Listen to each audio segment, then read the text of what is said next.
Anybody? We're live, and I want you all to know that Skipper's a good man. Damn it. Come on, Bob. What? He volunteered to welcome everybody, and I said, "You're a good man." He said, "Don't tell anybody." So there you go. Oh, don't tell anybody we're live. Oh, whoops. All right. Go to it. All right. The first one here at 7:30 was Mike, and we're still waiting on him. He's Chewy finishing his dinner. Jimmy P, Scotch Aquatics, Skull Aquatics, Lori, Monster Fish Gal, Patty. That's going to be something meeting that lady. Freaky Fish Lady, Adele, Deborah Dee Side on. Dee Dee's Fin Den, Aquatic Aesthetics. He's sitting here. Oops. I don't know where that person came from. Scotch Aquatics. Jimmy P, I think I already said. Now it's starting to repeat. Oh, we got Pam. She's getting a little impatient. She's always impatient. Muppet. Is that Steinar?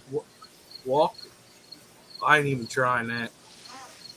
Jess from Maine's Tails, Spurs and Fins. Ames. 3G.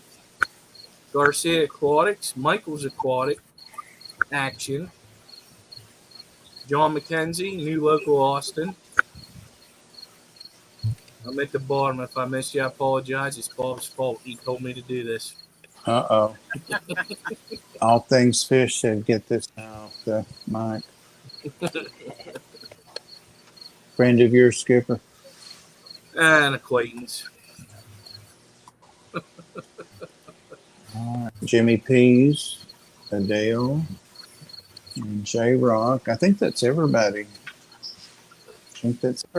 Well, Michael Wentworth, as the thumbnail says, is our guest tonight, and he's doing a follow-up. The first time he was on, he was just kind of a random ask questions, discussion kind of thing, and he loves that and does great at it. But he's finally has time to come back. His work really affects his availability to come back on a Sunday evening again. And he was doing a live stream driving the other day, and I asked him, or he told me, I didn't ask him again, didn't bug him again, but he said could come this Sunday. So I said, great. And I asked him a question about fertilizers, and of course he gives very thorough answers like Dan's Fish. And so he asked me for a topic, and I said, whatever you want. And I thought, he could really expand on that fertilizer thing, because I just asked a very specific pointed thing, but he got so many other facets into that, and I thought that would really be a great stream. And plus, we can ask questions outside of that, but that's what his main topic's going to be. So he will be here soon. He was finishing up his dinner, he said. So we just have to entertain ourselves. I don't know how we'll do that. I don't know. He says he's finishing up dinner. I think his wife's making him do the dishes. Probably. That's what that means. That's what that means. Let's see. And who else? Maria Z is with her mother, a lovely, lovely lady. I love her mother. She's 94, I think, and she sent me a video today. And she's just so put together, just this perfect little classy lady. And she just says, hello, Bob. And she's just so sweet. She sent me that and said they're at her sister's. 3 sisters, and she didn't know she'd make it. And then Ed has company, and he's not real happy about that because it interfered with his ball game and all that. But he's been trying to get here, so he may come late and he may not. Well, you only have 6 spots, I think. Yep. So, whoever gets here first.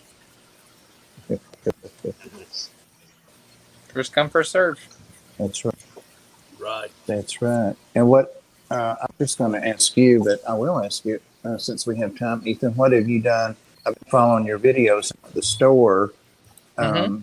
What have you done since you did the last little update tour? Yep. So I don't know if anybody watched the video. I know you did, Bob, because you commented, but I'm working on the nanofish section back in that corner. So we've got spots for how many tanks so far? 8, but I want to do 15 nano tanks, and that'll be our betta section, as well as nano shrimp, nano fish. One of my favorite fish it was one of the first gouramis that I ever bred was the licorice gouramis, and if I kept those at my store, they would get lost in any of those tanks. So I'm excited to keep them again, but also to have somewhere better for the bettas, because I think Bob remembers when the first golly, where Carl used to keep the bettas. Do you remember that big round spinny thing on the counter? Yep. That was awful. So bad. And they would jump out everywhere. And his solution to that, do you remember when he started putting the cups in the tanks? Hold on a second. Michael said, sorry. Hold on. Michael's saying in chat, if anyone has any questions, feel free to ask them now, and I'll jot them down so I can address them into this. Awesome. So, guys, go ahead and post your questions. Sorry. I didn't get a notification. What's your channel? My channel? Fish Mania Chattanooga. Am I not subscribed? Oh my gosh, that's horrible. Hold on. Oh, terrible. But yeah, no, he then put the cups in the tanks, which was better because they're heated, but they're not filtered or anything. And then when I took over, the best I could do with the space I had was I made a little display with mason jars, and I put plants in each one and ran a heat cable under all of the different betta tanks, and then or all the different betta mason jars, and then had a bubbler that bubbled into them. So it was just very as best as I could do with looking to the future of doing a big nanofish section. And now I'm finally doing that. So we'll have 15 tanks in that corner, and they'll all be different shrimp and like celestial pearl danios and chili rasboras and dwarf golden barbs. They're coming this Friday, and then yeah, just more tanks. Is that little brackish tank going to stay or go? That literally was here when I lived down the road across from OLPH down there. I had a house that I lived in. Then I rented it out for the first time I moved up here.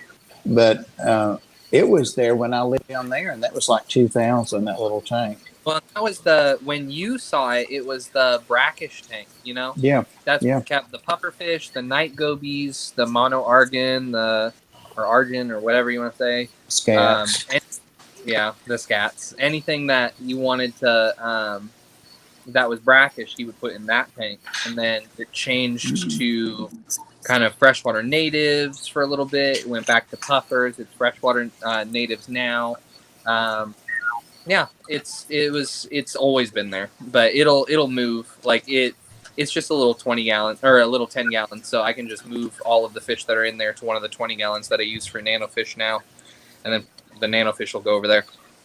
That used to always kind of tease me, thinking, For brackish. Yeah, I could probably do brackish because I didn't do salt till about 3 years ago now.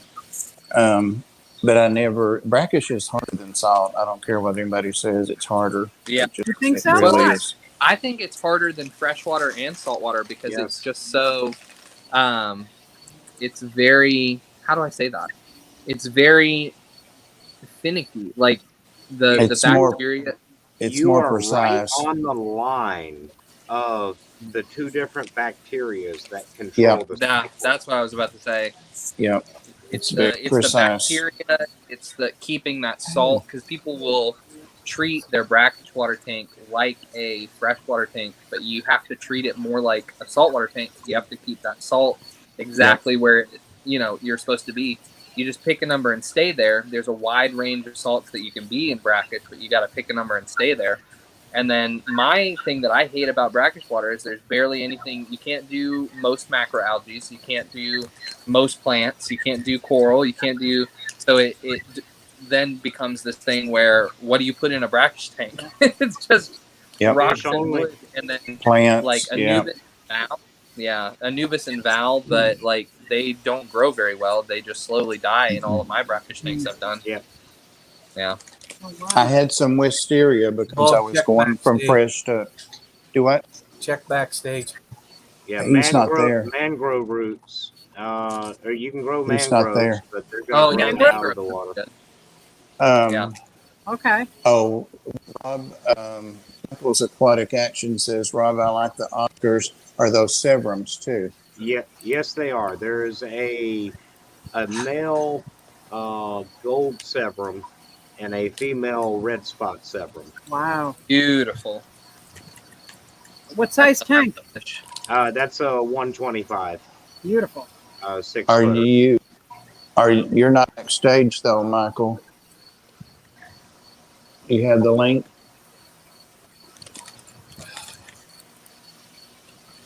You do, because when I sent it to you, I had to change the description. I had the name of his channel, just a minor thing. I was talking to another channel and swapped them. Danny says he slowly transitioned Java moss. Will that keep growing, or will that do another? They don't slow keep growing. It's just slower than in freshwater. Yeah. Okay. I use macroalgae from filter my out all that saltwater salt. tank, and I just do that. Plants and animals expend a lot of energy defending off the salt. Yeah, filtering it out. Yeah. Yeah, the more energy they expend to fight off the salt, the less they're able to grow. And particularly with mosses, I think Java fern, I've heard that one. I haven't ever tried it. Yeah, Java fern and Anubis. Anubis Yeah. does a really good job. It just, for me, it grew a little bit, and then it slowly died off. Michael, do you need me to send you the link again? I can do that.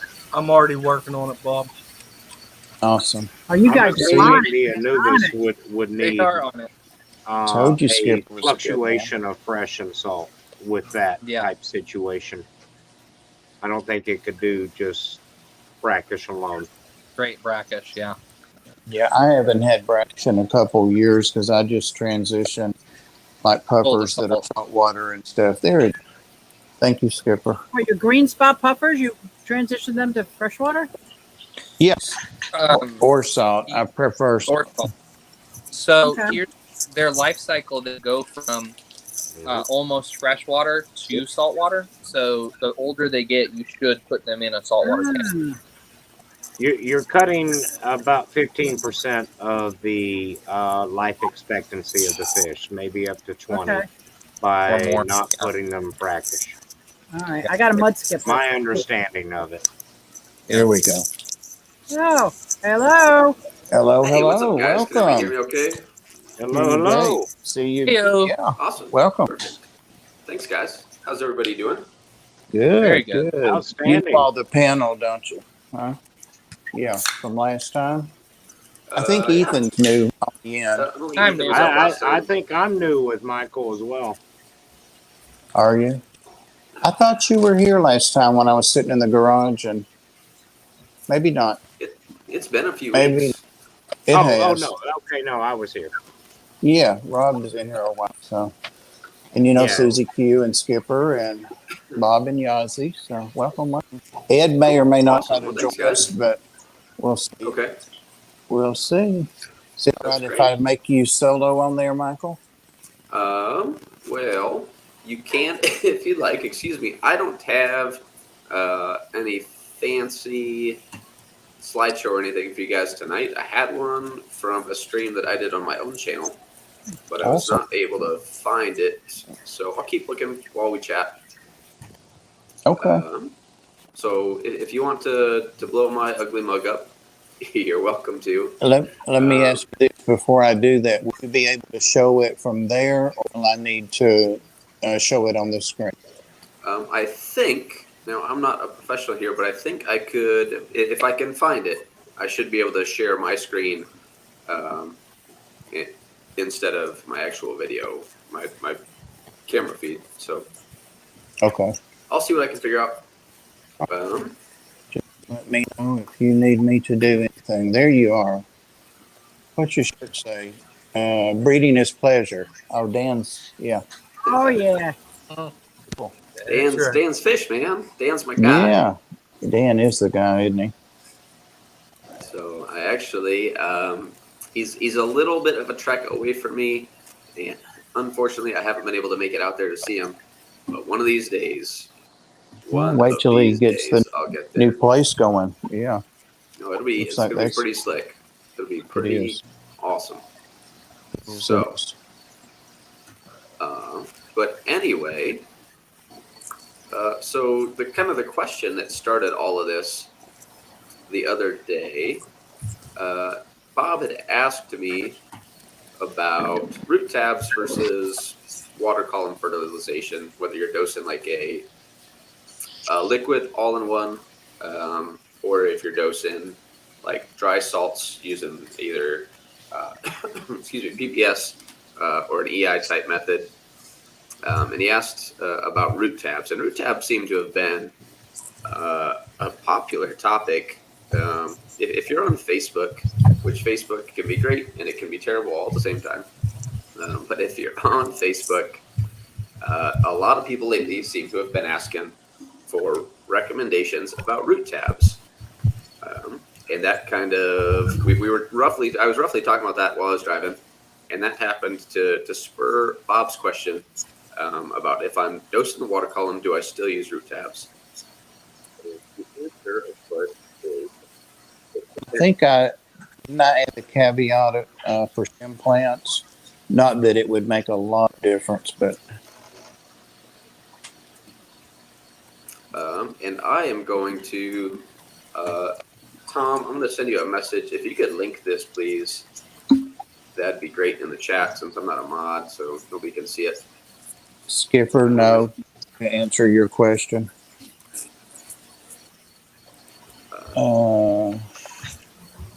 Private chat. I just popped a link over in private chat. So if you could tag that, please. So the link that's going to get posted here in a minute is one of us may have to go down. Let's see. But the link that's going to get shared in the chat in a minute is an article written by Dennis Wong, who recently spoke at the Aquatic Gardeners Association in Washington. And I say recently because even though it was a couple years ago, it's the most recent event that we've actually had that's more or less dedicated just to aquatic plants and planted tanks. So it's definitely worth a read. And to be honest, everything on Dennis's website, which is the 2-Hour Aquarist, is definitely worth a read. There's so much information there. You can't go wrong. Dennis is fairly new to being on the scene in the hobby. He's been in the hobby for quite some time, but he is fairly new to being out in public and people knowing his name. So I would say kind of the past few years, Dennis has kind of gained more of his popularity. But the guy is stupid smart when it comes to plant tanks, and he has very modern methods that he utilizes. Let's tweak this a little bit, maybe. So if you guys have time, take a look at that. Definitely worth a read. So it's like I said, I linked the specific article that I linked is just regarding root fertilization or water column fertilization. But I digress. So the question was, do I use root tabs, or what root tabs do I use? So in my tanks, my one truly planted tank right now, all my tanks have plants in them, but my dedicated planted tank is my 125 that is in my living room. And that tank is, it's 125 gallons and has ADA Amazonia substrate. Let me see, maybe. I'm not sure if this is going to work or not. Try it. And by the way, guys, that's the banner picture over Tennessee Fish Mafia YouTube page. My gracious, let me use it. And I did, I don't know if you can see it or not, Bob. I tried to share that screen. We'll see if that works before I try to share anything else later in the show. But while Bob tries to get that image to show, more or less the 125 ADA Amazonia substrate. So the substrate itself has a high CEC or cation exchange capacity, and that's more or less its ability to both hold and absorb nutrients. So any excess nutrients that I put in the water column will actually absorb into the substrate itself. It's referred to as an active substrate. Some other ones would be like Landon, Contrasoil, or UNS. Eco Complete is kind of a borderline active substrate. It does hold it can hold a lot of nutrients. It's not necessarily referred to as active substrate though, just because, well, it doesn't break down like the pelletized or clay soil-based substrates.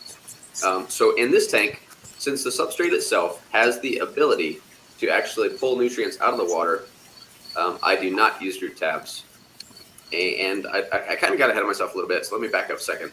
It's a common misconception, just real quick, common misconception that plants either like the idea is that crypts and swords only pull nutrients from the substrate, and all plants, regardless of whether they're heavy rooters or not, will pull nutrients both from the water column and from the substrate through the root system. Okay, and you can notice that you'll see it in stem plants where they'll send aerial roots, if you will, or roots that are just branch out from the stem into the water column. But they can also uptake nutrients through the leaves. And I think people kind of get hung up on the idea that if a plant like a sword has a heavy root system, that it only feeds from the roots, or vice versa, which is it has a heavy root system because it's a heavy plant, right? So it would be hard for that plant to stand up straight if it didn't have real thick roots to hold it in the ground. It's just a big heavy plant. That's while it does pull a lot of nutrients from the substrate, it also pulls a lot of nutrients from the water column. And I have a feeling, and I haven't polled around to ask whether or not it's actually accurate or not. But plants, terrestrial plants, or plants that are immersed and have access to the air, they're not pulling a ton of nutrients out of the air for a variety of reasons. One, there's not necessarily a lot of nutrients other than carbon in the form of CO2 that's airborne in the atmosphere. Two, and I talked about this the other day, Bob, so this will sound a lot familiar to you and anybody else that happened to be in my stream the other day while we were driving. So because plants are out in the air, in order to keep in that moisture, they have a real thick cuticle layer, that kind of waxy layer that you see on leaves. So immersed leaves or completely terrestrial grown leaves are very thick, they're heavy, they're waxy, they're stiff. Whereas when you transition those plants to an aquatic environment, they no longer need that thick protective layer in order to hold in the moisture, etc. So since they don't have such a thick layer on them, they have the ability to absorb nutrients through the water, through their leaf structure, a little bit easier. Additionally, relatively speaking, there's more nutrients in the water column, depending on the water, of course, than out in the atmosphere. There's not exactly a ton of phosphorus just floating around in the atmosphere. Obviously there's some, but not a ton. And nitrogen. So nitrogen is primarily, plants that have access they're airborne or terrestrial or immersed. They don't have access to a ton of nitrogen, so they like to uptake it through their root systems because that's where the nutrients just happen to be down in the substrate wherever they're at. Okay, so we look at that and we transition a plant from being grown in dirt to just access to the air. We move it into the water. So when you move that plant into the water, a lot of people are like, oh, well, the plants that I just bought some plants and they're just melting. They're falling apart, right? They look like they're rotting. Well, you're taking a plant that's used to a completely different environment.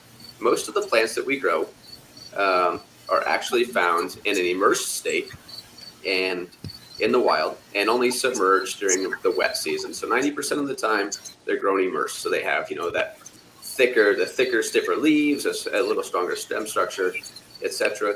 And they grow a lot faster. Well, they grow a lot faster immersed and are algae-free. So this makes that way of growing them much more appealing to farms. So most of the plants that you receive from like your local pet shop, they're just buying plants that are immersed grown from a farm. That plant literally wraps them up in a lead weight, throws them in a bag, ships them to the pet shop throws them in the water. They're in a completely different environment than they used to. And most of the time, you buy them before they start to transition. And then you take them home and you're like, oh, these plants are falling apart. They look like a mess. They look like they're rotten. Okay. But they're just transitioning, right? You may see some die off. And if you have decent water parameters and you provide a good environment for them, you may see some die off. You may see no die off. Honestly, depends on the plants, how well they were taken care of before you got them, and the quality of the environment that you're now putting them into. So if you look at places like, I haven't looked at Corey's stuff in a long time, but Corey from Aquarium Co-op, he holds his plants in a tank for quite some time to try to do the majority of that transition from immersed growth to submerged growth for you so that you have better success with that plant. And that takes a lot of time. That takes a lot of work. Generally speaking, roughly, a clump of a common plant, like if you get 6 or 7 stems in that little lead band, it's probably costing most retailers anywhere from 10 cents to maybe a quarter, to be honest. So when Corey takes the time to transition that plant for you to increase your chances of success, I mean, that's time, that's energy, that's a lot of resources that he takes. So, those people may charge a little extra than the cheap plants you see online, right? So the guys just flipping plants out of their basement as fast as they can, they're not taking the time to transition that. So those plants leave the farm immersed, hit the fish store or hit the basement flipper, and then they ship them out to you as soon as they can before they die in their own tanks, right? And then you get them, you're like, okay, sweet, I'm super excited about these plants. And you see them like, oh, why are these plants melting, right? Well, one of the reasons that they melt is they're going from immersed to a submerged state, where if you look at those plants, you'll see often, and it's evident in this 125, I may have some pictures I'll dig through here in a second, when the stems in this tank grow out of the top of the tank, you will see a completely different leaf structure, both in size, shape, and color, compared to the leaves on the same stem underwater. It's out in the atmosphere. It needs that thick waxy layer to retain the moisture, etc. So you'll see when that plant hits your tank, it's going to transition from that immersed state to submerged state, and that's stressful in the plant, right? Additionally, when those plants are immersed, they have access to the atmosphere, right? Well, plants are largely composed, over 50%, of carbon, okay? And one of the major sources that they get that carbon from is carbon dioxide, or CO2, in the atmosphere.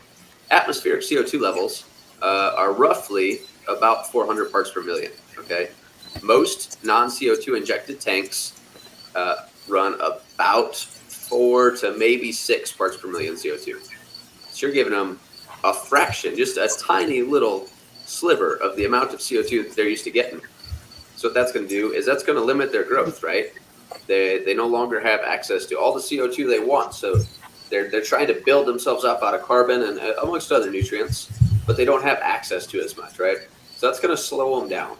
So that's a major hit. And a lot of plants you'll see, the ones that are generally a little bit higher valued, a little bit harder to grow, some of them, I personally haven't had any success growing them in a tank without CO2 supplementation, okay?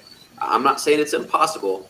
I'm saying either I didn't have the patience or put the effort in to make it happen. So a lot of some of the harder plants, like if you look at, we'll say, the Tonina genus, some of the tough ones, the Syngonanthus, the various Syngonanthus species, you probably won't ever see those in a non-CO2 injected tank because they crave the little bit softer water and they need those higher CO2 levels to be successful. And so when people talk about nutrients, generally they just refer to like your macros, your micros. So you're talking iron, magnesium, phosphorus, nitrogen, etc. But CO2, carbon, should really be lumped into your thinking when you're talking about supplying your tank with nutrients, right? Because like I said, over 50% of a plant is made of carbon. They got to get that carbon from somewhere, okay? Carbon's in a lot of different things, but if you can give it to them in the form of CO2, you're helping yourself out a ton, okay? So, but we have to, like, when I think of a tank, right, a planted tank, I generally think of it as a little bit of a triangle, okay? So there's carbon dioxide, there's your other nutrients, okay, so your macros and micros, again, the iron, phosphorus, potassium, etc., and then light, okay? If you can provide sufficient amounts for your goals of those three things, you'll be successful. And as some people get caught up in balance, oh, well, they need to be in a certain ratio and balance. As long as you provide enough of each one, you'll probably be just fine. A lot of people are under the assumption that if you have too many nutrients in your water column, that you'll have algae outbreaks. It's actually, with some species or variants of algae, quite the opposite, where if you have a deficiency, you may have an algae outbreak because of a deficiency of a certain nutrient. So you kind of need to shift gears a little bit and change the mindset. Like, am I providing my plants everything they need? They need light, they need CO2 to some extent, depending on the plant and how fast you want to grow it, and they need your macros and micros, or we'll just call that your nutrients. Okay. So when people say, oh, I've got an algae problem, my plants are struggling because of it, it's like, okay, you need to remove all the nutrients from your water and shut the light off. Okay, well, what do we just say? Plants need light, nutrients, and CO2. So if you take 2 of the 3 out of that, that plant's probably not going to be very happy. So instead, if you focus, instead of fighting the algae in your tank, if you focus on growing your plants, the algae problem will take care of itself. Healthy plants will outcompete any algae any day of the week. You do a little manual removal, whether you're scraping the glass or pulling some hair algae out, and if you focus on growing your plants instead of fighting that algae, your algae problems go away. You don't need to add fish. Sure, fish will help. Okay, if you have a Siamese algae eater, sure, it's going to pick up some. It might eat some BVA. It might eat some hair algae here and there. You may throw some snails in there to take rid of green spot algae. But if you focus on growing your plants instead of fighting algae in your tank, your plants will take off, the algae will subside, and I think that's when people like to think that their tank's in balance, right? When the plants are just simply outcompeting the algae. But you have to make sure that you're taking care of your plants, right? It's a big deal. And you don't need to inject CO2 to make that happen. Just understand that your plant selection may be limited, and you're going to see a lot more growth, and you actually may need to pay more attention to your tank than if you were in a CO2 injected tank. And as far as CO2 versus non-CO2 injected, I know a lot of people use the term high tech for CO2 injected and low tech. I think that is a terrible dividing line myself, okay? Because technology. So technology, that's advancements, right? We have super fancy LEDs, right? Like there's light fixtures for aquariums. I can light my 10-gallon fish tank with a $600 light fixture that I can control from my phone while I'm on vacation, okay? Now, to me, that's pretty high tech. Adding CO2 into my aquarium, like CO2 in some body, like CO2 levels in some bodies of water in nature is like 400 to 500. Like it's off the charts just because there's so much decaying matter in the water that it's just releasing a lot of CO2. So CO2 to me is not technology. It's not high tech. Like I could, if I have, and I've done this before, if I have 3 2-liter bottles of DIY CO2, right? So you're taking some yeast and some sugar and putting it in a bottle and just letting it ferment. And you're letting it cook. And it's off-gassing a bubble here and there of CO2. But I have, we'll say, just a regular light bulb over the tank, like an incandescent light bulb. And I have just some sand or dirt in the bottom. By the general hobby's consideration or thinking, like that's a high-tech tank. To me, there's nothing high-tech about that. Just because it's CO2 on it doesn't make it high-tech, right?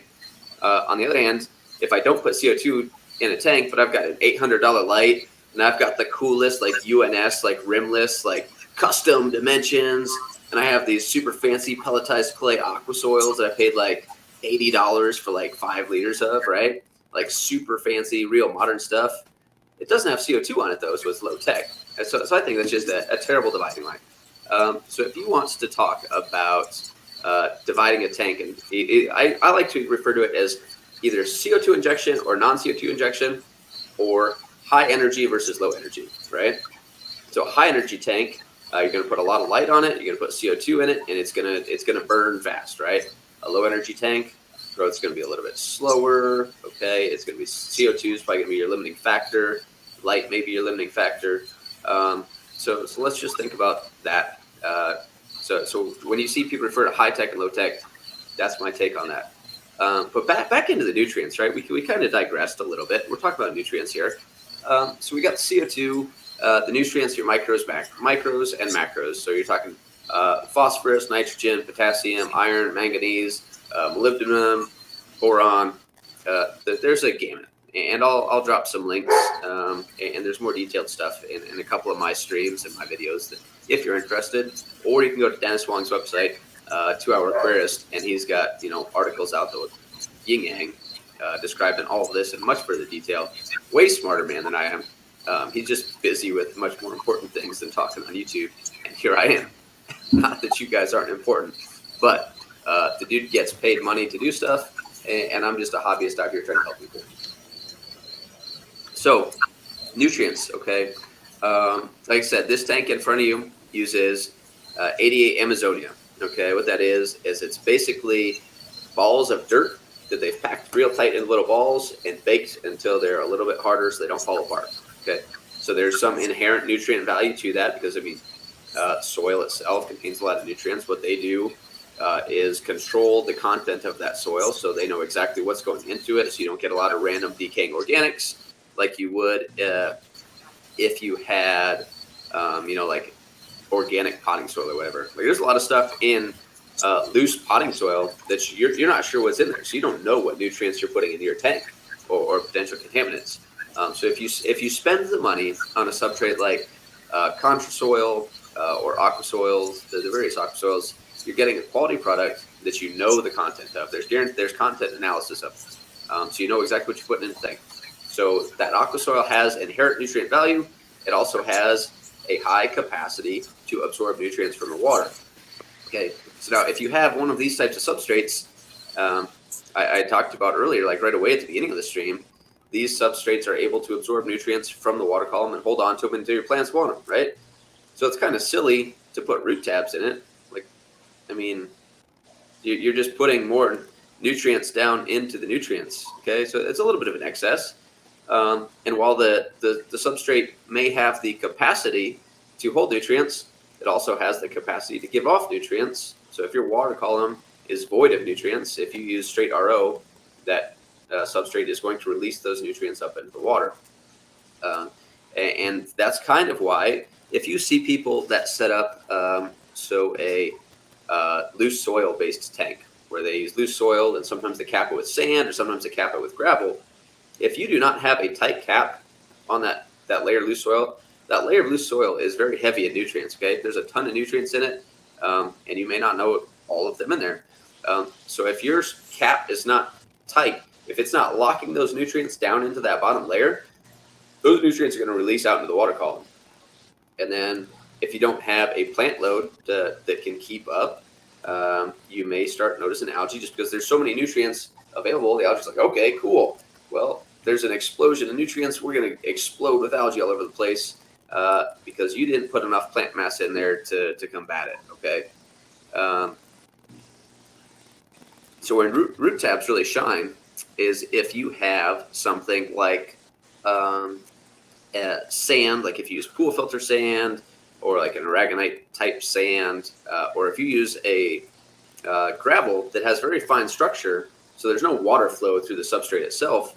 If you use those root tabs, you're putting those nutrients down into the substrate, right? Because sand doesn't hold the nutrients. It can't absorb nutrients. So you're putting the nutrients down there for those swords, for your stem plants, for your crypts to go out and grab with their roots, okay? So that's where I definitely suggest root tabs is if you have an inert substrate. That's not to say that if you have an inert substrate like sand that you absolutely have to, is what I said earlier, okay?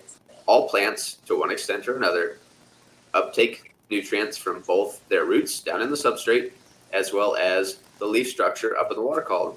So you can have a completely successful tank with a completely inert substrate. I can put pool filter sand in there that doesn't hold anything at all, but if I'm dosing the water column sufficiently, that plant has the ability to uptake enough nutrients from the water column that it's going to grow and take off and be just fine. So a lot of people Do root tabs hurt? Not necessarily. Do root tabs help? Not necessarily. It could just be throwing extra nutrients into your tank that you really don't need, and they're just kind of sitting there. So, try it yourself. They're cheap enough. So the root tabs that I personally suggest, like if you want to go with root tab, so Nylock G. So Colin from Nylock G makes Thrive caps, and I'll post a link here in the chat. Or I guess he calls them Thrive tab. Thrive caps, and you can get a whole bottle of them for like $15. The other day he was running free shipping. Oh, wow. And basically what it is, it's a slow release gel cap that has more or less your macros and micros in a dry salt form, just like if you were dosing using PPS or estimated index into the water column. So basically somehow egonculated the proper mixture of those to put into a gel cap, and you throw that in your substrate, and it does just fine. And I think, I'm not sure, I haven't personally used, like I know Corey has the root tabs, I think. I think they're a pretty similar composition. I'm not positive. I haven't looked at them, but I do think that they're quite similar. So, pick your favorite flavor. I personally like Colin myself. I've used his stuff. I have success with his stuff. He's a hobbyist. He's been around in the hobby longer than I have, I think. I started buying his ferts from him when he was selling them in Ziploc bags. And now he's got his line called Thrive out. And Thrive is on the other side of the spectrum, whereas instead of a substrate-based fertilizer, Thrive is an all-in-one liquid fertilizer that actually comes in a variety of formulas, which is super awesome. And Bob, real quick, I saw your comment earlier. I'll get back to you. I'm not ignoring it. We're going to move through here a little bit as I get into to liquids, okay? Sure. So I posted the link, and it might catch up here. So the Thrive caps, Skipper got that one. The next link I posted is for Thrive itself, which is an all-in-one liquid fertilizer. It's estimated index based, okay? So basically what the estimated index is you take a tank of any given size. So like this tank's 125.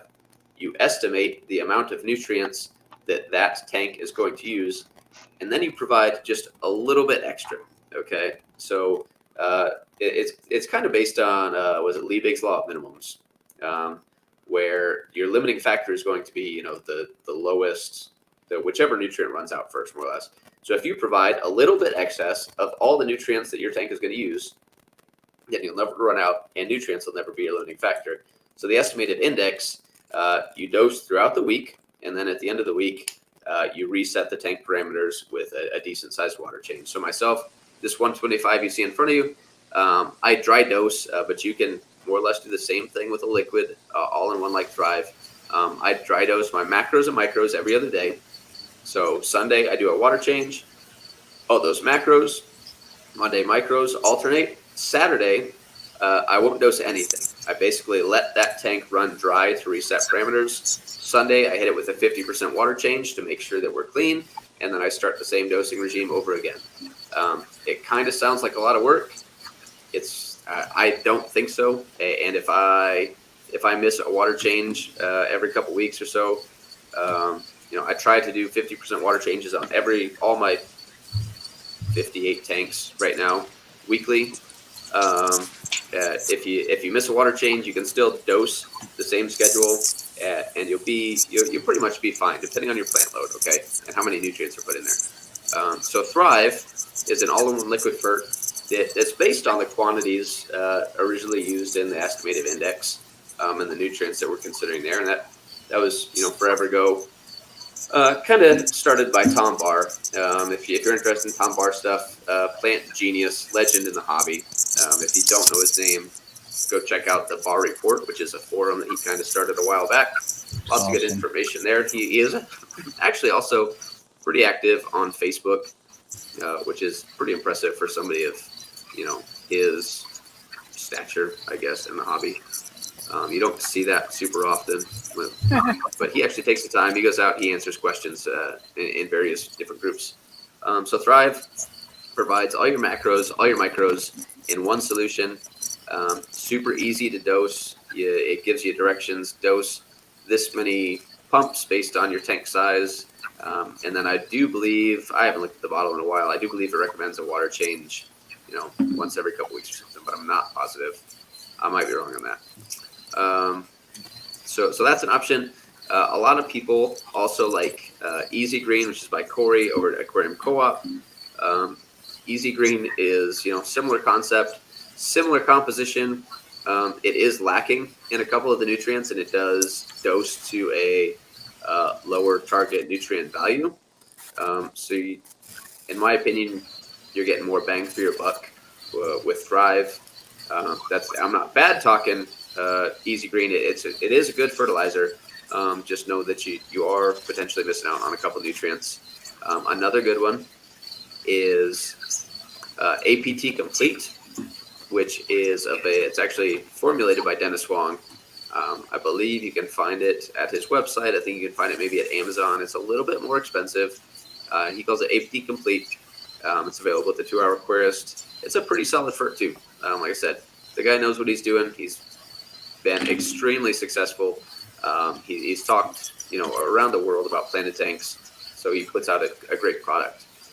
While we're on the topic of liquid fertilizers, one of the popular ones that you see a lot is Seachem's Flourish line, right? Like every Petco, every PetSmart has it. And Seachem Flourish, I'm pretty sure they based the nutrients they offer and the strengths that they offer on like early 90s, like loosely based like plant thinking, like, oh, well, all you really need is nitrogen in your tank. So here's Seachem Flourish, and this provides like 2 things, okay? And we're not going to change this for 30 years. It's the same product, okay? It's great. And you can get like 250 milliliters is like what, like $8 or $9, okay? And then like over time, they're like, wait, your plants need more stuff.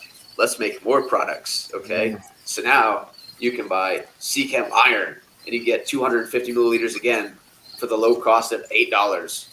But wait, you still need more. There's more. So you need Seachem Comprehensive, which is all the little things that you don't necessarily need in large amounts. Oh, I'm sorry, I got to interrupt here. Don't forget Aqua Vitro, Well, a Seachem product. Yeah. So Seachem, you see where we're going here with the Flourish line. Like Seachem is great at marketing. Okay, their products in general.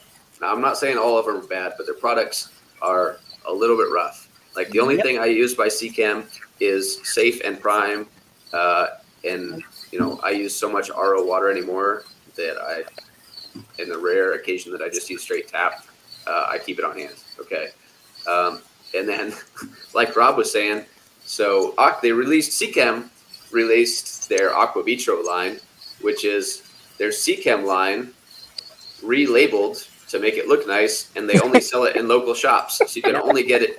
This is our high-end product. It might be like a little bit better than Flourish, but they jacked the price up and put it in a fancy looking bottle, and they only sell it in stores. So don't fall for that. The funny thing is, Seed and Aqua Vitro Seed and Seachem Stability, I think, are the exact same thing. Also, Shrimp Start. Mm-hmm. This is an interesting one by Aqua Vitro. If you look at it, it matches word for word for what Prime is. Oh, really? Oh, yeah. Dechlorinator, detoxifies ammonia, nitrite, nitrate. He was showing me that the other day when I was buying Prime. It is, yeah. Yeah, it's unreal. Yeah, it's crazy. And it's cheaper. Yeah. Yep. It's so don't fall for marketing schemes and stuff like that. Like I said, I'm not trying to destroy Seachem here, but their planted tank products suck.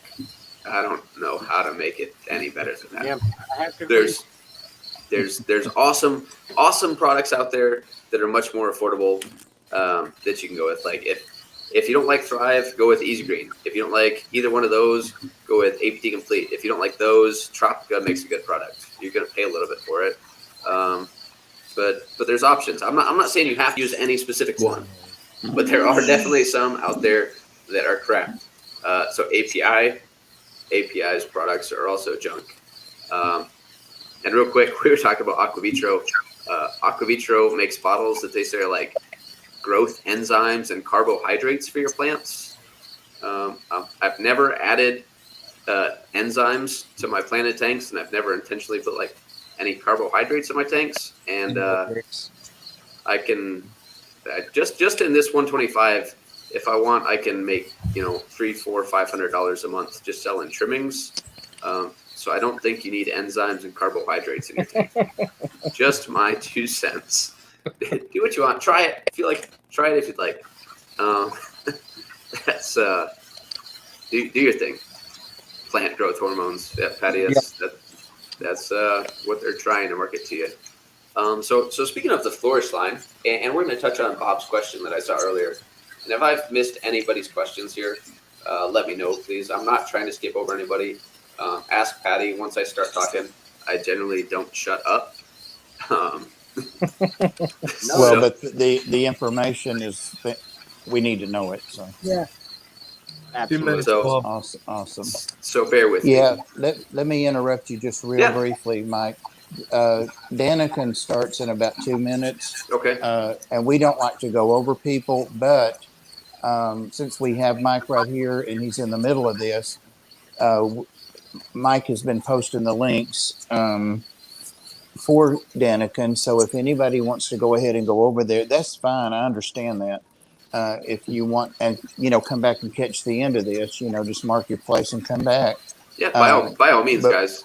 We're going to keep going. So give Kenny my apologies, and we need a hashtag. What can we do? Sorry we're late, or sorry we're late, or something like that. So I by all say, means, that guys. is an absolute gorgeous tank. Oh my God, I could look at that for hours. I appreciate you guys taking the time and to tune in and interact and ask questions. If you guys want to go hang out with Daniken, you're not hurting my feelings. I get it, and I don't want to detract from Daniken. If you give me, Mike won't shut up. Love you too, Patty. Hashtag nice tank. Let me touch on. We'll work our way into Flourish and Excel more or less. We'll talk about the liquid carbons, and then that'll kind of be the real quick and dirty rundown. We started with talking about nutrients and stuff. We'll get there. There's always another week.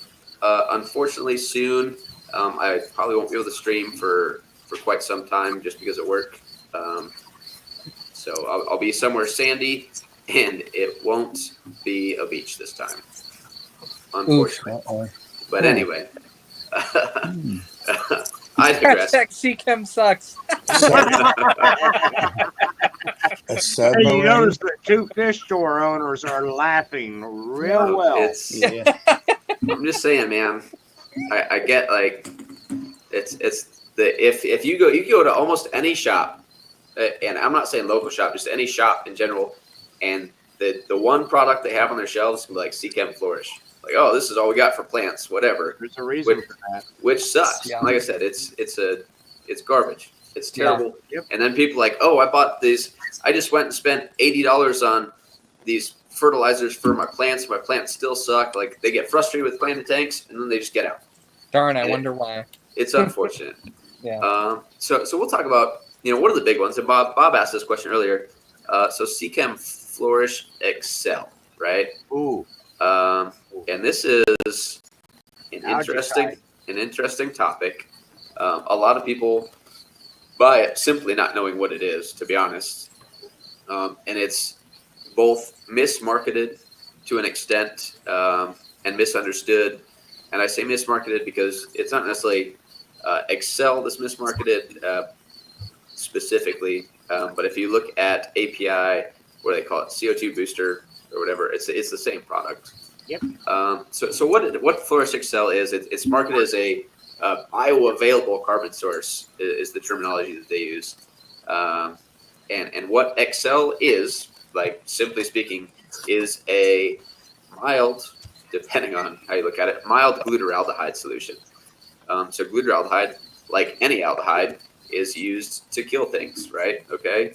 So glutaraldehyde is a biocide which is used to sterilize medical instruments most of the time. And what it does is it causes both immediate and chronic tissue damage by cross-linking proteins. And this is plants, animals, algae. I think it had. If you look at the MSDS for it, it's actually in Europe. I know they're not allowed to say that they use glutaraldehyde in it because glutaraldehyde is nasty, so they call it, what do they call it? Polycycloglutaraldehyde or something, and they label it as an isomer, right? But it's glute. Like there's no way around it. No matter what you call it, it's glutaraldehyde. So more or less, at best, in an aquarium, even though they claim that it offers carbon, which it doesn't offer any carbon at all. Like the half-life is like 12 hours, so stuff breaks down fairly quick. Unfortunately, it can do a lot of damage real fast. Okay, so at best in a tank, it's an algicide. Okay, and I say that simply because, generally speaking, simpler organisms such as algae are a little bit weaker. They don't have a cell wall like plants do. They don't have any defense against it. So at best, it kills algae. At worst, the most common thing that people do know about it is that if you have like valves or crypts, it'll melt them like nobody's business, right? But it'll actually damage, and the reason it specifically damages valves because valves are one of the few obligate aquatic plants. So you'll never see a valve grown immersed or anything. Like they're always found underwater. Like you can't just go out in the wild like, oh, there's a wild valve growing next to that tree because it just doesn't happen. Okay, so valves have a pretty thin cell wall. They don't have much defense against outside influence. So glutaraldehyde or Excel or CO2 booster and similar carbon supplements, quotes, have an extremely pretty nasty effect on plants like that. But they do cause both short and long-term damage in plants and animals. So, use it with caution. You may not see, just because you don't see, detrimental effects visually or right away, it's happening over long term. Like if you continuously, more or less with hazardous chemicals, the things we care about are concentration or its strength and exposure time. So even if you have something that's super strong, right? Even if you're only exposed to it for a short amount of time, like it's going to do damage to you. Like if you look at chlorine, if you took straight chlorine and dumped it into your filter housing, all the beneficial bacteria on your media would be toast. Okay, but if you look at tap water has a very low concentration of chlorine. So if you just quickly rinse something in tap water, you'll lose negligible, if any, amount of your beneficial bacteria. And Jason from Primetime Aquatics actually has a great video that he did about this. If somebody's familiar with it and can find it and link it, that'd be great. Otherwise, I can try to find it real quick. But he talks about it. He actually shows you the concentration of chlorine and chloramine in a water source, and they did tests on various microbes and showed that there was hardly any die-off within a reasonable time frame. On the flip side of that, if you have something that's very low strength, we'll look at Excel. It's a fairly, mild solution. It's not a super strong solution of glutaraldehyde. But if you are continuously exposing something that's dangerous to you, even in a low concentration, over a long period of time, it's going to do some sort of damage. And there was actually, I wish I could, I need to find the link to this study. There was a study done where plants exposed to glutaraldehyde actually showed inhibited growth compared to those not exposed to glutaraldehyde. So I think a lot of the times we see there's a couple things at play. Confirmation bias, like, okay, we bought this product and we believe in this product and we constantly dose it. And it's helped. We're dosing it and we believe that what the label says is right. So we think we see positive results, right? Like, oh, well, my plants grow great with it. So I think confirmation bias is at play. Also, if your tank is limited on nutrients and you have a bunch of algae in that tank, if you use a mild biocide that, like I said, at best it acts as an algicide, if you are inhibiting that algae or killing off some of it, like I said, that glute would, you're going to free up some of the nutrients for the plants to use. Okay, so I think some people say, like, oh, well, I've been using this for years and my plants are growing great. Well, it's either not doing what you think it's doing, or it's just, it might be keeping some of the algae down so that, so that, your plants have better access to those nutrients. There's a little less competition. Okay. And I'm not sure. I think, Rob, was that a bottle? Was it Easy Carbon? It was Easy Green. Okay. Easy Carbon. Yep, got that one here. Okay. Like I said, they market it. The naming, the name of that drives me nuts. I'm not Oh lying. yeah, They call it an algae inhibitor. Easy Carbon. People like, oh, this is going to give my plants carbon. That's what they need. So I can do this instead of putting CO2. So people refer to Excel, CO2 booster, Easy Carbon is the liquid carbons. Like, they're not providing any usable carbon to your plants. They're algicides. The truth be known, they are an algaecide, and the way they provide carbon is freeing it up from the algae. Mm-hmm. And Right. that is my understanding on it. No, that's great. And if you really look up the MSDS, now I heard this from Corey somewhere in the live stream where he was partnered with somebody else, but he was talking about Excel and the chemical used in it, and that they had to wear bodysuits to handle this chemical because of how it can genetically change cells. It's That's scary. not something you want to put in your tanks, even in small concentrations. Like I said, and like I said, just the name, and just the name of Easy Carbon, even though they openly admit, like, it's an algicide, it's an algae inhibitor. If you name it Easy Carbon and you mislead people like that, I mean, it drives me a little bit crazy. I have to agree, especially considering he put out a video Yep. talking about it, talking about Excel, about the chemical on it, and he puts it out himself. And that's, I get he's got to run a business, but you do stuff like that I think it's untasteful. I agree. So, but we're not here to bash on other people. Not at all. I share my 2 cents on that, and don't get me wrong, like he does good stuff for the hobby, right? He does good things for the hobby. I just wish that he was a little bit more careful about some of the information that he put out there. I'll be straight honest. I would not be here. My store would not be here without Corey. Oh yeah, he does. He gets tons of people in the hobby, and he keeps doing the hobby. Yeah. So that's good. That's great. Not talking bad about him. It's just that specific product and the marketing of it is. So we touched on that. Moving on. We touched on. We talked about initially getting plants, and if you buy immersed plants, moving them into your tank, and the reasons why you might see some plant decay, or you might struggle with plants where they're transitioning from that immersed state to the submerged state. They're getting less light, okay? Because the further underwater you go, the less light. So light, what we care about is PAR, or photosynthetically active radiation, right? Or that's the amount of usable light that your plant is receiving, okay, to execute photosynthesis. So the further through the water you go, you're losing a lot of your light. So that's why if you see a tall tank, and I refer to it, tall is relative, but a tall tank is going to be difficult to light because it's going to take more power to get a sufficient amount of light to your plants so that they can properly execute photosynthesis. So you're taking plants out of the air where they have, sunlight, and there's they may be like, unless there's trees over them or some shade, they have, insane amounts of light.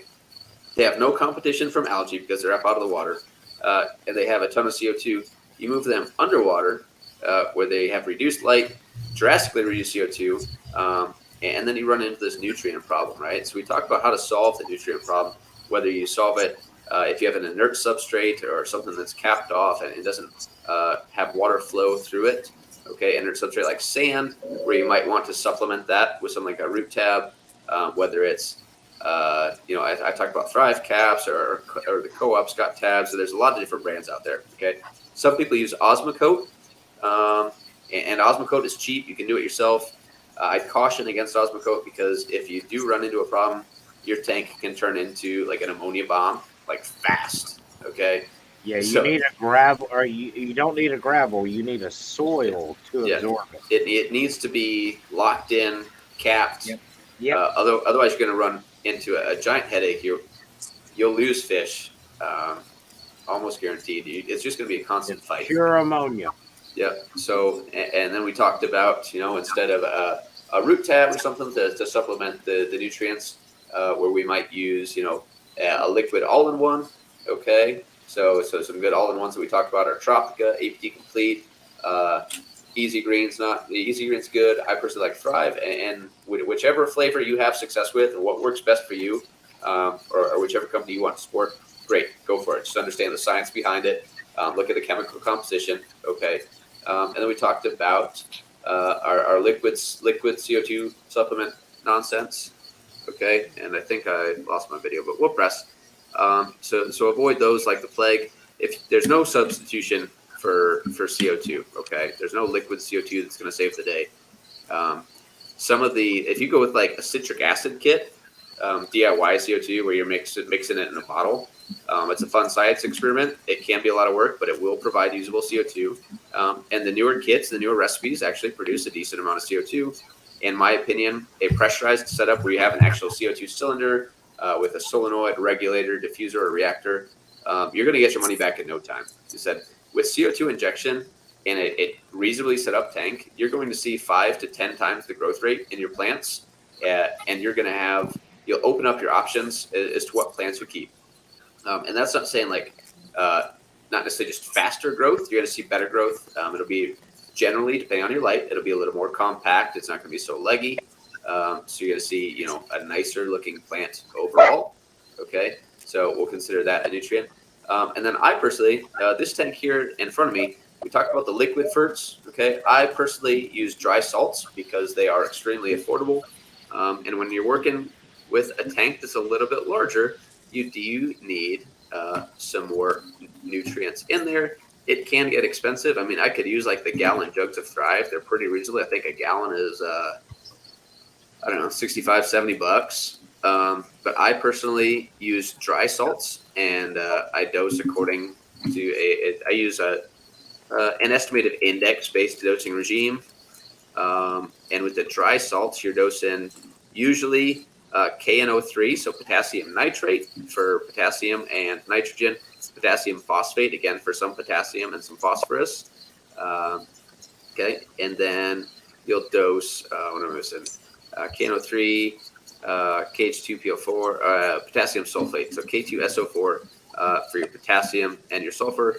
And then you'll either dose like Miller's Microplex or Plantech CSM plus B. So those are going to be all your micros and macros.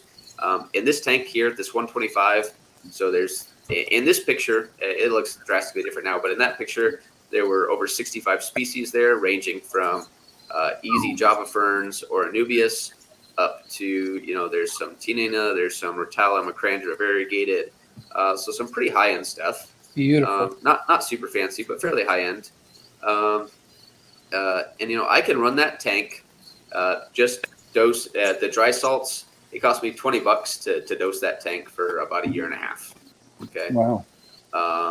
And that's a lot of growth. So, like I said, some people can fertilizers and dry dosing itself can be intimidating, but it does give you the benefit of lower operating costs. It also gives you the benefit to tweak your nutrients a little bit. Like if you're using tap water, and your tap water has not high nitrates to begin with, you may not want to dose additional nitrates. So in order to compensate for that, you're just going to cut the amount of KNO3 that you use, potassium nitrate, down. It's like personally, I aim for a little bit leaner dosing on the nitrates. So if you look at most estimated index suggestive charts, I should be using a tablespoon of KNO3 3 times a week. I use half a tablespoon 3 times a week. So by dry dosing, you're saving yourself a ton of money, and you have the option to customize that. And that's one of the things I don't really like about Easy Green is Easy Green, like that's their only formula. Thrive has Thrive C, Thrive S, and Thrive Plus, okay? So Thrive C is going to be for a non-CO2 injected tank or something that has a little bit less plant mass in it, so it's going to dose a little bit leaner. Thrive S is formulated specifically for shrimp tanks, so it actually has reduced nitrates and a few other small tweaks to it. Thrive itself is just the standard kind of across the board estimative index type system. And then Thrive Plus actually has a GH booster for those of you if you're running straight RO. So you're trying to soften your water up. Maybe you just have nasty tap water. You run straight RO. You'll add a GH booster to add a little bit more stability to your tank. So that's what I like about Thrive is it has those options. Like I said, I use dry salts because I like to tweak and tinker a little bit. It's also extremely cost efficient. So that's me. I do keep. You guys know I travel a lot, so I'm not always home. So when I'm home, I dry dose, but I keep a bottle of Thrive at home for my wife. It's easy. I can tell her, hey, put 4 squirts of this in Monday, Wednesday, Friday. And then when she feeds the tank, she gives it a squirt.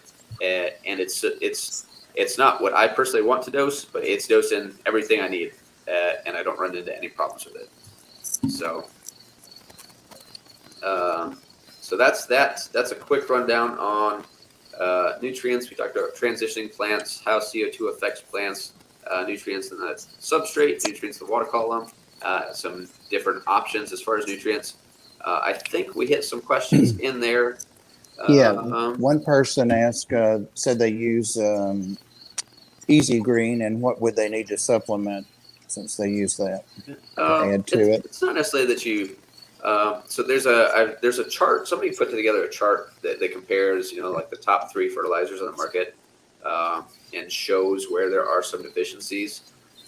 So Easy Green actually has a less iron, and that's like they offer Easy Iron, and it's a fine iron supplement. I wish they didn't plug it so hard to make your plants grow red, despite common misconception, extra iron in your tank does not make your plants turn red. Okay. I don't specifically overdose or add any extra iron to this tank, and I can get these plants as bright red as I want them. All right. So generally red coloration in plants is driven by high lighting intensity, and that causes the production of anthocyanins and alternative pigments as a self-defense mechanism, okay, to reflect some of that light back. You can enhance that red coloration in some species, not all of them, by limiting nitrates, because nitrates are involved in chlorophyll production. So if you limit your chlorophyll production in plants, they have to use some alternate pigment to absorb light, okay? So you'll see that, and the 2-hour querist, Dennis Wong, actually has an article titled "How to Grow Plants Red" or something similar, and he talks about nitrate limitation in there. So as far as what you would need to supplement if you used Easy Green, most people get by just fine without it. There is data that suggests that the plants do better. Obviously when you have everything that you need, okay. So I can, if you check do me a favor, if you're interested in the answer to that question, I'll get the details on that and I'll post them on the Get Gills Facebook page. I'll also make a video and I'll talk about it a little bit. Alec asked my source of dry salts. I thought I posted the link, maybe not. I'll post it to you in the private chat there, Bob, if you mind sharing that. I use Colin, so I use Nylock G. Right now I use the what's he call it? It's the EI based NPK plus CSM plus B. You get like a pound of each for $16 plus shipping, and like I said, that lasts me in my 125 well over a year. Super cheap. Long time. If you look at to dose this 125 to the same nutrient levels using the Flourish line for a year, you'd be spending hundreds of dollars. Yep. Like hands down. Yeah. And you'd be dumping some of this bottle in and some of that bottle and some of this bottle. So it'd be hundreds of dollars.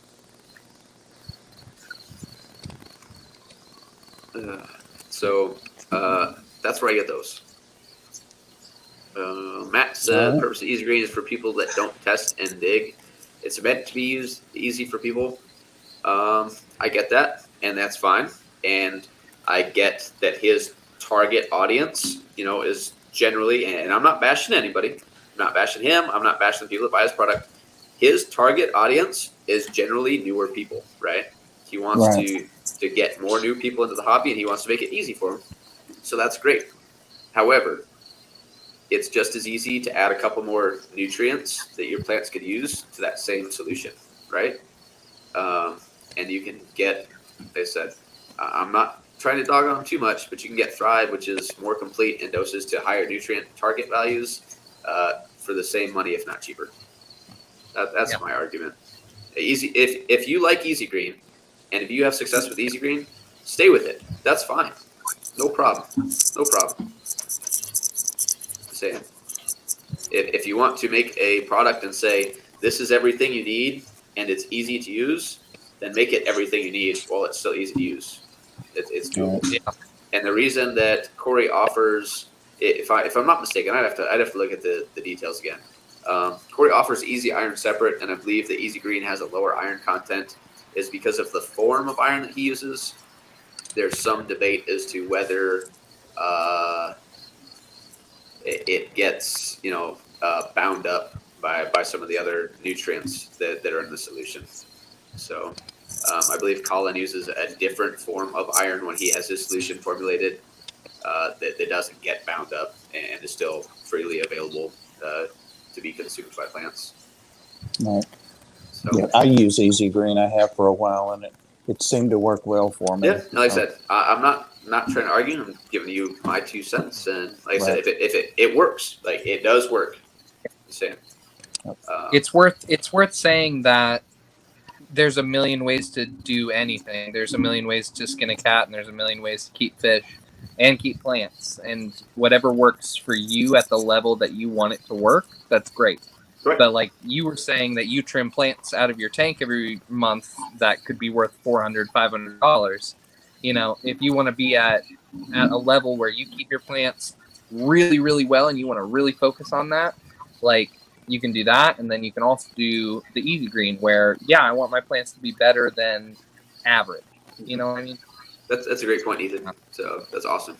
And that's, I don't think I could have said any better. Like it's all about, and people ask me people always ask for advice like, well, what light should I get for a planted tank? What substrate should I use? What fertilizer should I use?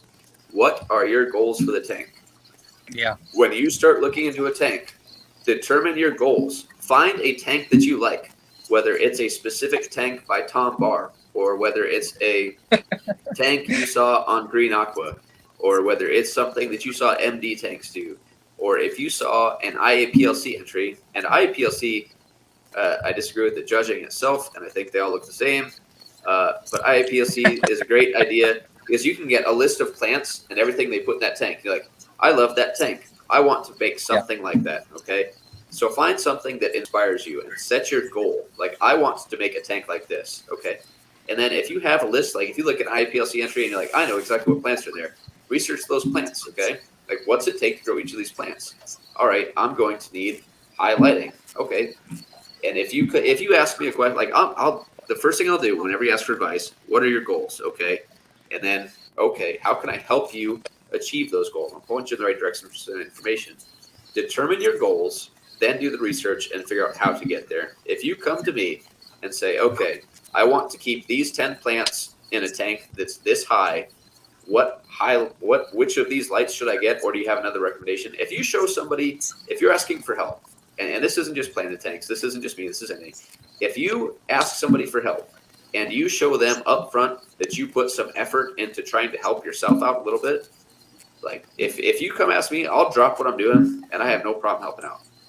If you say, what light would look good on a 20-gallon tank? Okay, for what? Like you're not gonna get a good response. Like set yourself up for success. And this isn't planted related. This is just life in general. Set yourself up for success when help yourself a little bit, and then people will be far more willing to help you. Right. And Terry, like Terry and I think a lot alike. What are Yeah. you trying to accomplish? Determine your goal. And then get a rough idea of what it's going to take, and then start asking for help. Like I see people, they ask about what nutrient, like what fertilizer should I get? Like, okay, great. You understand that you need nutrients, but they don't understand what nutrients they need or the difference between fertilizers. So I may link them to an article from Colin's website, or I may link them to an article from Dennis's website, or I might link them to a video by Bentley Pascoe, because Bentley does awesome videos on nutrients, especially nutrients and substrate. That guy's got that stuff on lockdown. Yep. Like there, I'll go like I have a decent grasp of what's going on, but if I want to reference something, I generally either go to Dennis's website for a quick refresher, or I'll go watch one of Bentley's videos on, and he breaks stuff down, and he does an excellent job comparing things. So if you're not subscribed to Bentley and you're interested in planted tanks, go check out Bentley Pascoe. He puts out some quality planted tank content. So, but it's the bottom of the hour. Why don't we all? I appreciate you guys having me. Why don't we all go show Danikin some love? Let's go. I think I've probably bored some of you to death. Not Hopefully me. you gained something from it. Hopefully it was interesting enough that you guys are encouraged to look into it further, and you either rewatch it or, like I said, go check out Bentley. Check out MD Tanks. If you want inspiration for tanks, check out Green Aqua. Don't necessarily go to them for information. It turns out when people either give you product or when you sell a certain person's product, you tend to give very skewed information and advice about said product. So they're great at aquascaping and they grow some tanks, but the information they share is questionable. So, like I said, MD Tanks, Bentley Pascoe for sure, Dennis Wong. There's all kinds of awesome people out there.